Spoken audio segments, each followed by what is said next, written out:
Hello everybody, bonjour tout le monde, welcome back to Games and Gutenberg.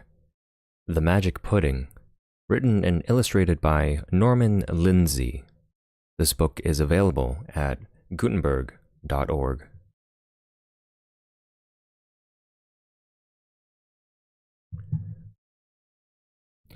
First slice. This is a front-ways view of Bunyip Bluegum and his uncle Wattleberry. At a glance, you can see what a fine, round, splendid fellow Bunyip Bluegum is, without me telling you. At a second glance, you can see that the uncle is more square than round, and that his face has whiskers on it. Looked at sideways, you can still see what a splendid fellow Bunyip is, though you can only see one of his uncle's whiskers.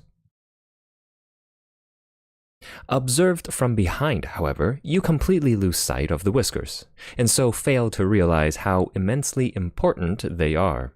In fact, these very whiskers were the chief cause of Bunyip's leaving home to see the world, for, as he often said to himself, "Whiskers alone are bad enough, attached to faces, coarse and rough, but how much greater their offense is when stuck on uncles' countenances." The plain truth was that Bunyip and his uncle lived in a small house in a tree, and there was no room for the whiskers.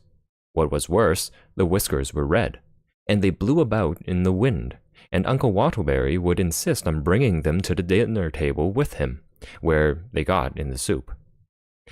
Bunyip Bluegum was a tidy bear, and he objected to whisker soup, so he was forced to eat his meals outside, which was awkward, and besides, lizards came and borrowed his soup. His uncle refused to listen to reason on the subject of his whiskers. It was quite useless giving him hints, such as presents of razors and scissors, and boxes of matches to burn them off. On such occasions he would remark, "Shaving may add an air that's somewhat brisker, for dignity commend me to the whisker." Or, when more deeply moved, he would exclaim, "As noble thoughts the inward being grace, so noble whiskers dignify the face." Prayers and entreaties to remove the whiskers being of no avail, Bunyip decided to leave home without more ado. The trouble was that he couldn't make up his mind whether to be a traveler or a swagman. You can't go about the world being nothing, but if you are a traveler, you have to carry a bag, while if you are a swagman, you have to carry a swag. And the question is, which is heavier?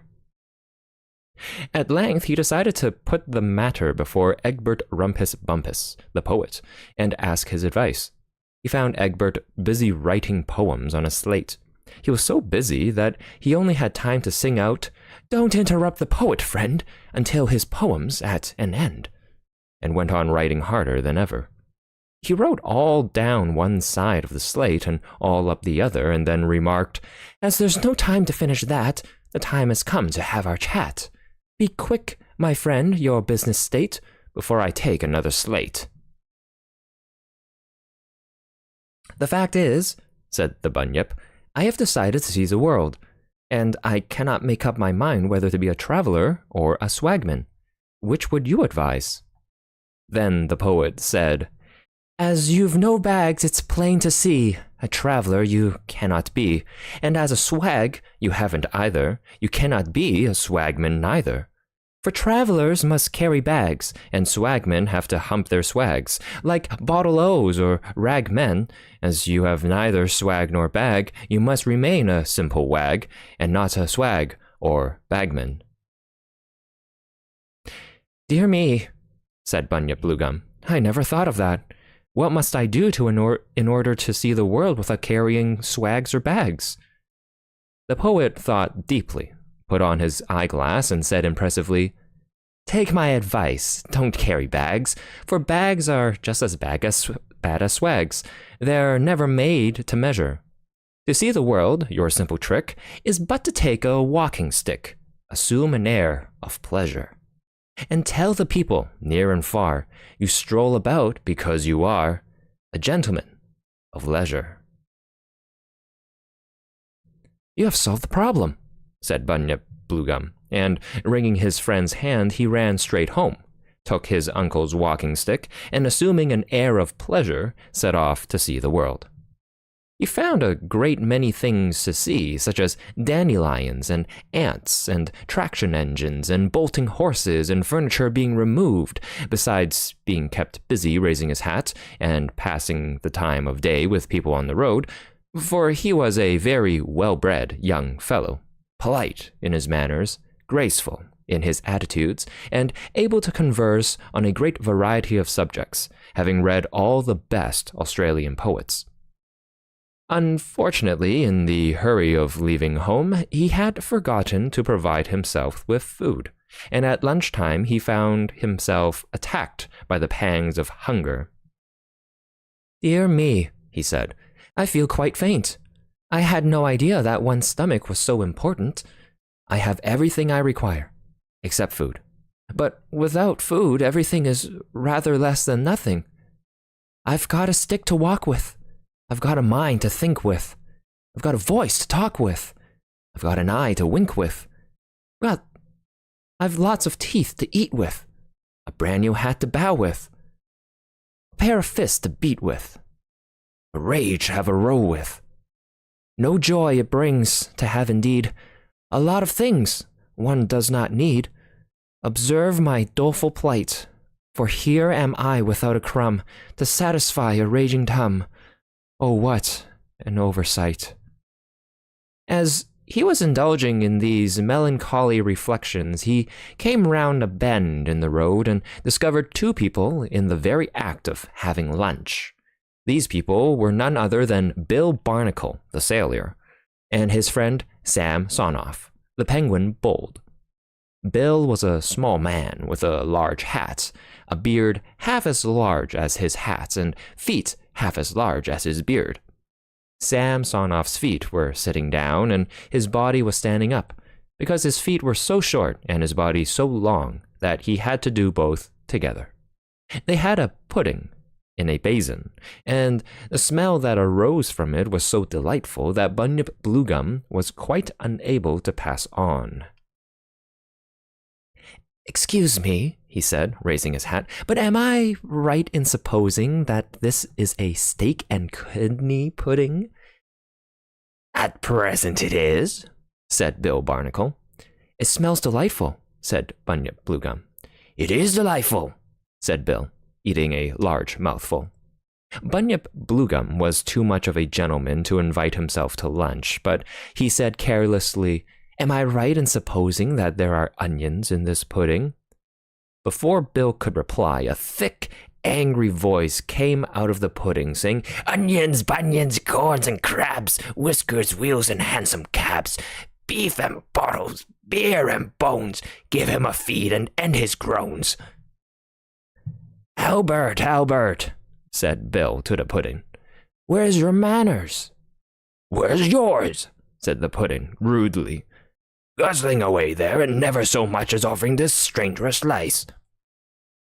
"There you are," said Bill. "There's nothing this pudding enjoys more than offering slices of himself to strangers." "How very polite of him," said Bunyip. But the pudding replied loudly, "Politeness be sugared, politeness be hanged, politeness be jumbled and tumbled and banged. It's simply a matter of putting on pace. Politeness has nothing to do with the case." "Always anxious to be eaten," said Bill. "That's this pudding's mania. Well, to oblige him, I ask you to join us at lunch." "Delighted, I'm sure," said Bunyip, seating himself. "There's nothing I enjoy more than a good go-in at steak and kidney pudding in the open air." "Well said," remarked Sam Sonoff, patting him on the back. "Hearty eaters are always welcome." "Oh, you'll enjoy this pudding," said Bill, handing him a large slice. "This is a very rare pudding." "It's a cut-and-come-again pudding," said Sam.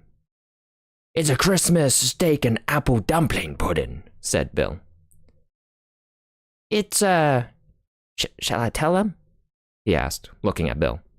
Bill nodded, and the penguin leaned across to Bunyip Bluegum and said in a low voice, It's a magic pudding.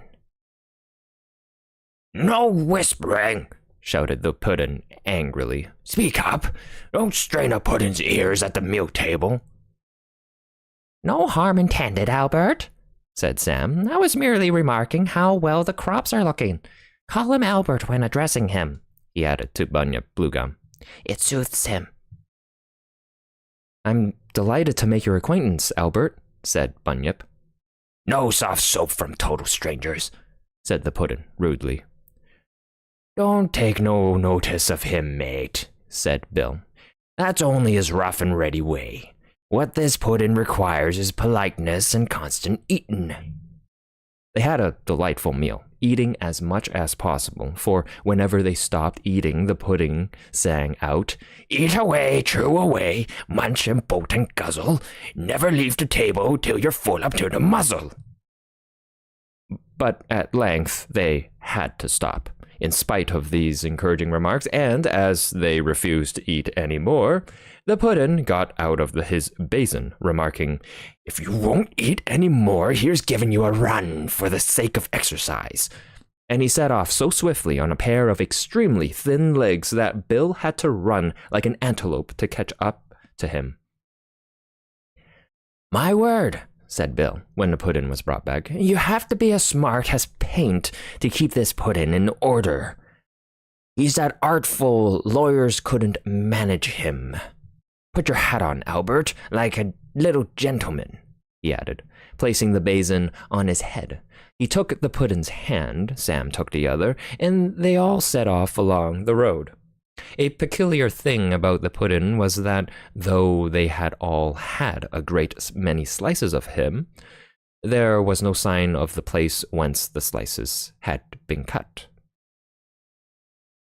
That's where the magic comes in, explained Bill.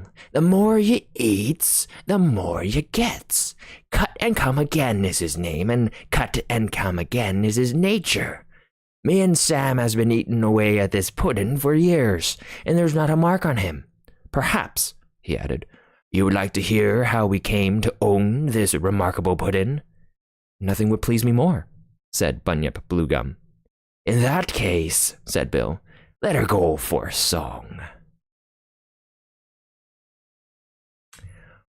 Oh, the cook of the saucy sausage was a feller called Curry and Rice, a son of a gun as fat as a ton, with a face as round as a hot-cross bun, or barrel, to be precise. One winter's morn we rounds the horn, a rollin' homeward bound. We strikes on the ice, goes down in a trice, and all on board but Curry and Rice, and me and Sam is drowned. For Sam and me and the cook, you see, we climbs on a lump of ice, and there in the sleet we suffered a treat for several months from frozen feet, with nothing at all but ice to eat, and ice does not suffice. And Sam and me, we couldn't agree with the cook at any price. We was both as thin as a piece of tin, while that there cook was busting his skin on nothing to eat but ice. Says Sam to me, it's a mystery, more deep than words can utter. Whatever we do, here's me and you, us both as thin and as Irish stew, while he's as fat as butter. But late one night we wakes in fright to see a pale blue flare. That cook has got, in a phantom pot, a big plum duff and a rump steak hot, and the guzzlin' wizard is eatin' the lot on top of the iceberg a bear. There's a verse left out here, said Bill, stopping the song. Owing to the difficulty of explaining everything that happened, when me and Sam discovered the deceitful nature of that cook, the next verse is as follows. Now Sam and me can never agree what happened to Curry and Rice. The whole affair is shrouded in doubt, for the night was dark and the flare went out, and all we heard was a startled shout, though I think myself, in the subsequent rout, that us being thin and him being stout, in the middle of pushing and shoving about, he must have fell off the ice. That won't do, you know, began the puddin', but Sam said hurriedly, it was very dark, and there's no saying that this date what happened. Yes, there is, said the Puddin'. For I had my eye on the whole affair, and it's my belief that if he hadn't been so round, you'd never have rolled him off the iceberg, for you was both singing out yo heave ho for half an hour and him trying to hold on to Bill's beard. In the haste of the moment, said Bill, he may have got a bit of a shove, for the ice being slippy and us being justly enraged and him being as round as a barrel, he may, as I said, have been too fat to save himself from rolling off the iceberg. The point, however, is immaterial to our story, which concerns this puddin', and this puddin', said Bill, patting him on the basin, was the very puddin' that Curry and Rice invented on the iceberg. He must have been a very clever cook, said Bunyip. He was, poor feller, he was, said Bill, greatly affected. For plum duff or Irish stew, there wasn't his equal in the land. But enough of these sad subjects, pausing only to explain that me and Sam got off the iceberg on a homeward-bound chicken coop, landed on Tierra del Fuego, walked to Valparaiso, and so got home. I will proceed to enliven the occasion with the ballad of the Boatswain's Bride. And without more ado, Bill, who had one of those beef and thunder voices, roared out, "Ho! Aboard the Salt Junk Sarah, we was rolling homeward bound, when the boatswain's bride fell over the side and very nearly got drowned. Rolling home, rolling home, rolling home across the foam. She had to swim to save her glim and catch us rolling home." It was a very long song, so the rest of it is left out here. But there was a great deal of rolling and roaring in it, and they all joined in the chorus. They were all singing away at the top of their pipe, as Bill called it, when round the bend in the road they came on two low-looking persons hiding behind a tree.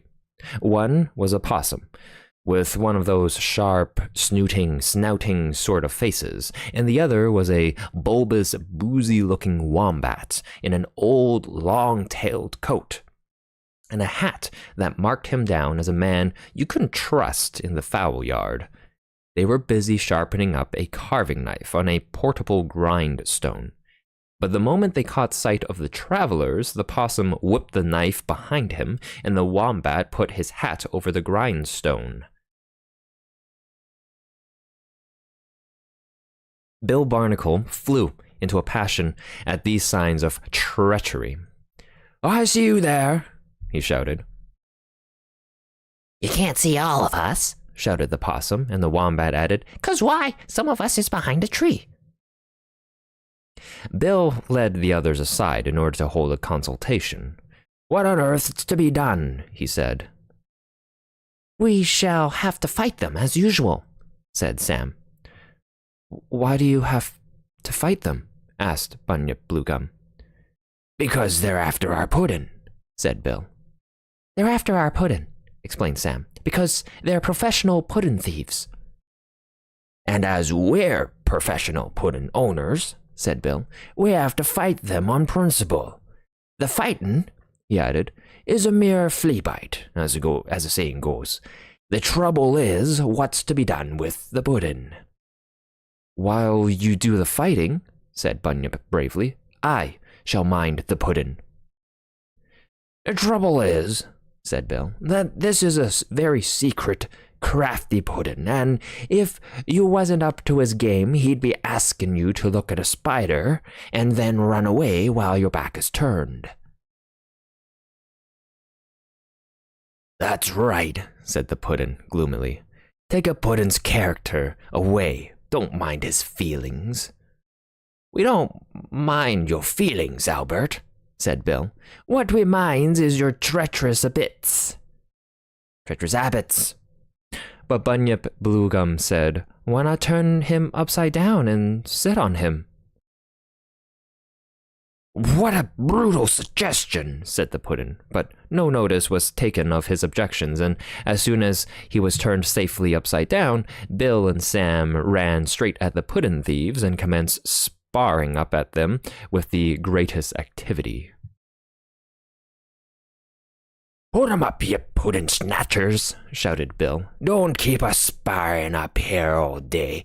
Come out and take your gruel while you've got the chance. The possum wished to turn the matter off by saying, I see the price of eggs has gone up again. But Bill gave him a punch on the snout that bent it like a carrot, and Sam caught the wombat such a flip with his flapper that he gave in at once. I shan't be able to fight any more this afternoon, said the wombat, as I've got sore feet. The possum said hurriedly, We shall be late for that appointment. And they took their grindstone and off they went. But when they were a safe distance away, the possum sang out, You'll repent this conduct. You'll repent at bending a man's snout so that he can hardly see over it, let alone breathe through it with comfort. The wombat added, For shame, flapping a man with sore feet. We laugh with scorn at threats, said Bill, and he added, as a warning, I don't repent a snout that's bent, and if again I tap it, oh, with a clout I'll bend that snout, with the force enough to snap it. And Sam added for the wombat's benefit, I take no shame to fight the lame when they deserve to cop it, so do not try to pipe your eye, or with my flip I'll flop it. The puddin' thieves disappeared over the hill, and as the evening happened to come down rather suddenly, at that moment Bill said, Business being over for the day, now's the time to set about making the campfire. This was a welcome suggestion, for, as all travelers know, if you don't sit by a campfire in the evening, you have to sit by nothing in the dark, which is a most unsociable way of spending your time. They found a comfortable nook under the hedge, where there were plenty of dry leaves to rest on, and there they built a fire, and put the billy on, and made tea. The tea and sugar and 3 tin cups and half a pound of mixed biscuits were brought out of the bag by Sam, while Bill cut slices of steak and kidney from the pudding. After that, they had boiled jam roll and apple dumpling, as the fancy took them. For if you wanted a change of food from the pudding, all you had to do was to whistle twice and turn the basin round. After they had eaten as much as they wanted, the things were put away in the bag, and they settled down comfortably for the evening. This is what I call grand, said Bill, cutting up his tobacco. Full and plenty to eat, pipes going, and the evening's enjoyment before us. Tune up on the mouth organ, Sam, and off she goes with a song. They had a mouth organ in the bag, which they took turns at playing, and Bill led off with the song, which he said was called Spanish Gold. When I was young, I used to hold I'd run away to sea, and be a pirate brave and bold on the coast of Caribbean. For I says to myself, I'll fill me hold with Spanish silver and Spanish gold, and out of every ship I sink, I'll call it the best of food and drink. For Caribbean or Barbary or the shores of South America are all the same to a pirate bold whose thoughts are fixed on Spanish gold. So one fine day I runs away, a pirate for to be, but I found there was never a pirate left on the coast of Caribbean. For pirates go, but their next of kin are merchant captains, hard as sin, and merchant mates, as hard as nails, aboard of every ship that sails. And I worked aloft, and I worked below, I worked wherever I had to go, and the winds blew hard, and the winds blew cold, and I says to myself as the ship she rolled, O Caribbean, O Barbary, O shores of South America, oh never go there, if the truth be told, you'll get more kicks than Spanish gold. And that's the truth, mate, said Bill to Bunyip Bluegum. "There ain't no pirates nowadays at sea except Western Ocean first mates, and many's the bootin' I've had for not taking in the slack of the topsail halyards fast enough to suit their fancy. It's a hard life, the sea, and Sam here'll bear me out when I say that being hit on the head with a belaying pin while trying to pick up the weather earring is an experience that no man wants twice. But tune up, and a song all round." "I shall sing you the Penguin Bold," said Sam, and striking a graceful attitude, he sang this song. "To see the penguin out at sea and watch how he behaves would prove that penguins cannot be and never shall be slaves. You haven't got a notion how penguins brave the ocean and laugh with scorn at waves. To see the penguin at his ease, performing fearful larks, with stingarees of all degrees, as well as whales and sharks, the sight would quickly let you know the great contempt that penguins show for stingarees and sharks. Oh, see the penguin as he goes, a-turning Catherine wheels, without repose upon the nose of walruses and seals. But bless your heart, a penguin feels supreme contempt for foolish seals, while he never fails, wherever he goes, to turn back flaps on a walrus's nose." "It's all very fine," said the puddin' gloomily, "singing about the joys of being penguins and pirates, but how'd you like to be a puddin' and be eaten all day long?" And in a very gruff voice, he sang as follows. "Oh, who would be a puddin' in a pot, a puddin' which is stood on, a fire which is hot. Oh, sad indeed the lot of puddins in a pot. I wouldn't be a puddin' if I could be a bird. If I could be a wooden doll, I wouldn't say a word. Yes, I have often heard it's grand to be a bird. But as I am a puddin' in a pot, I hope you get the stomach ache for eating me a lot. I hope you get it hot, you puddin'-eating lot." "Well sung, very well sung, Albert," said Bill encouragingly. "Though you're a trifle husky in your undertones, which is no doubt due to the gravy in your innards. However, as a reward for being a bright little feller, we shall have a slice of you all round before turning in for the night." So they whistled up the plum-duff side of the puddin' and had supper. When that was done, Bill stood up and made a speech to Bunyip Bluegum. "I am now about to put before you an important proposal," said Bill. "Here you are, a young, intelligent feller, going and seeing the world by yourself. Here's Sam and me, two as fine fellers as ever walked, going about the world with a puddin'.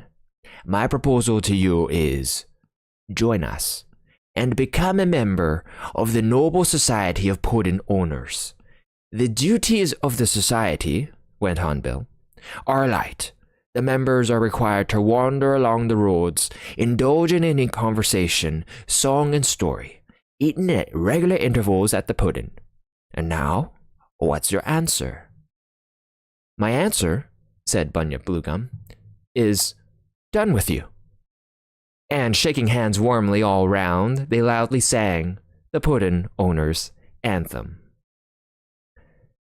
The solemn word is plighted, the solemn tale is told, we swear to stand united, three puddin' owners bold. When we with rage assemble, let puddin' snatchers groan, let puddin' burglars tremble, they'll never a puddin' own. Hurrah for puddin' owning! Hurrah for friendship's hand! The puddin' thieves are groaning to see our noble band. Hurrah, we'll stick together, and always bear in mind to eat our puddin' gallantly whenever we're inclined.